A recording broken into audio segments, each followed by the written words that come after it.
തിരുവനന്തപുരം കാട്ടാക്കടയിൽ കനത്ത മഴയിൽ മരം കടപുഴകി വീണ് വീട് ഭാഗികമായി തകർന്നു. കുട്ടികളടക്കം 3 പേർ അത്ഭുതകരമായി രക്ഷപ്പെട്ടു.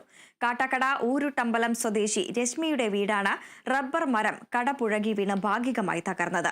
മുൻപും രശ്മിയുടെ വീട്ടിലേക്ക് സ്വകാര്യ വ്യക്തിയുടെ പറമ്പിലെ മരം വീണ് നാശനഷ്ടം സംഭവിച്ചിട്ടുണ്ട്. നിരവധി തവണ പരാതി നൽകിയിട്ടും മരത്തിന്റെ ചില്ലകൾ മാത്രമാണ് വെട്ടിമാറ്റിയതെന്ന് വീട്ടമ്മ പറയുന്നു. പഞ്ചായത്തിന്റെ ഭാഗത്തുനിന്ന് അടിയന്തര നടപടി വേണമെന്നാണ് ആവശ്യം. 10 വർഷത്തേക്ക് മുമ്പേ ഇതേപോലെ ഒരു പ്ലാവ് ഒടിഞ്ഞ് ഞാനും എൻ്റെ മോളെ കൊച്ചു അന്ന് മൂത്ത ഇന്ന് 10 അവന് 3.5 വയസ്സായതേ ഉള്ളൂ. അപ്പോഴും ഞങ്ങൾ രണ്ടുപേരും മരിക്കുമായിരുന്നു. അപ്പോഴും പഞ്ചായത്തിൽ പരാതി കൊടുത്തപ്പോൾ അവർ കേൾക്കണം, നിങ്ങൾ മരിച്ചില്ലല്ലോ, നിങ്ങൾ റോട്ടേ പോകുമ്പോൾ ഒരു മരം മുറിഞ്ഞ് വീഴുന്ന നിങ്ങൾ മരിച്ചാൽ എന്ത് ചെയ്യും?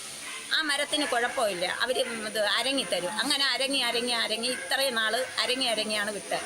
എന്നിട്ട് ഇടയ്ക്ക് വെച്ച് ഒരു തെങ്ങ് മറിഞ്ഞ് ബാക്കിൽ വീഴുന്നു.